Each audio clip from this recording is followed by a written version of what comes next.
2022 October 19 മ്യൂസിയത്തിൽ നടക്കാനിറങ്ങിയ ഡോക്ടറെ ആക്രമിച്ച ശേഷം പ്രതി ഓടുന്ന ദൃശ്യങ്ങളാണിത്.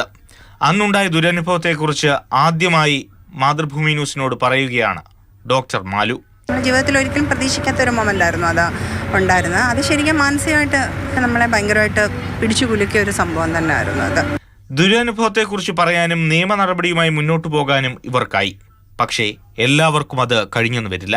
ഇങ്ങനത്തെ ചില വികൃതങ്ങളുള്ളവരുണ്ടാകും. അവരെയൊക്കെ വേണ്ടുന്ന ട്രീറ്റ്മെൻറ്റുകളെല്ലാം കറക്റ്റ് കൊടുക്കുക. പിന്നെ നമ്മളുടെ ചിന്താഗതികളിലുള്ള വലിയൊരു മാറ്റമാണ് ഇത് ഒരു സ്ത്രീ സുരക്ഷ ഒരു കമ്മ്യൂണിറ്റിയിലേക്ക് മാറുന്നത്.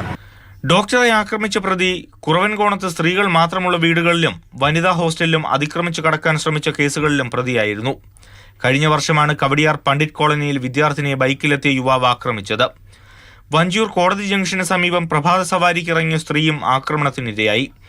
ഒടുവിൽ മാസങ്ങൾക്ക് മുൻപ് ഫോർട്ടിൽ പുലർച്ചെ ഭക്ഷണം കഴിച്ചു മടങ്ങുകയായിരുന്ന പെൺകുട്ടികളെ കടന്നുപിടിച്ച കേസും സുരക്ഷയെ വെല്ലുവിളിക്കുന്നതാണ്. മൂലവിളാകത്ത് സ്ത്രീയെ ക്രൂരമായി ആക്രമിച്ച പ്രതി ഇപ്പോഴും കാണാമറയത്ത്. ഇതെല്ലാം വാർത്തയായ സംഭവങ്ങളാണ്.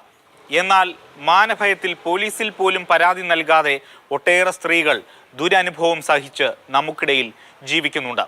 അവരുടെ അനുവാദമില്ലാത്തതുകൊണ്ട് മാത്രം അക്കാര്യങ്ങൾ ഞങ്ങൾ പരസ്യമായി പറയുന്നില്ല. തിരുവനന്തപുരം നഗരത്തിൽ ഇപ്പോഴും സ്ത്രീകൾ രാത്രികാലങ്ങളിൽ സുരക്ഷിതരല്ല. തിരുവനന്തപുരം നഗരമധ്യത്തിലെ കാഴ്ചയാണിത്. രാത്രിയായാൽ ഇതുപോലെ പലയിടങ്ങളും സാമൂഹ്യവിരുദ്ധ കേന്ദ്രമാണ്.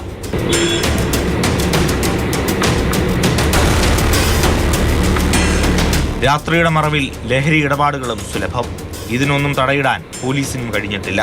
പേടിയുണ്ട് ഞങ്ങൾ അവിടെ നിന്ന് വരുമ്പോഴൊക്കെ ഭയങ്കര ഇരുട്ടും കാര്യങ്ങളൊക്കെയാണ്. അപ്പോൾ ഒന്നും പോലീസോ കാര്യങ്ങളോ ഒന്നുമില്ല. മദ്യപിച്ചിട്ടൊക്കെ ഒന്നോ രണ്ടോ ആൾക്കാർ ചിലപ്പം കാണാറുണ്ട്. ഈ മുടുക്ക് വഴികളൊക്കെ കുറച്ച് പ്രശ്നമാണ്.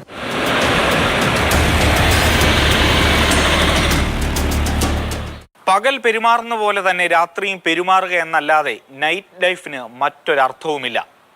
1000 പേർ കൂടുന്ന സ്ഥലത്ത് 10 പേർ വിചാരിച്ചാൽ ഉണ്ടാക്കാൻ കഴിയുന്ന പ്രശ്നങ്ങളുണ്ട്. ആ മനോഭാവങ്ങൾക്ക് മാറ്റമുണ്ടാകാതെ നൈറ്റ് ലൈഫും രാത്രി നടത്തവുമൊന്നും പറയും പോലെ പ്രാവർത്തികമാകില്ല. AK Stephin, Mathrubhumi news, Thiruvananthapuram.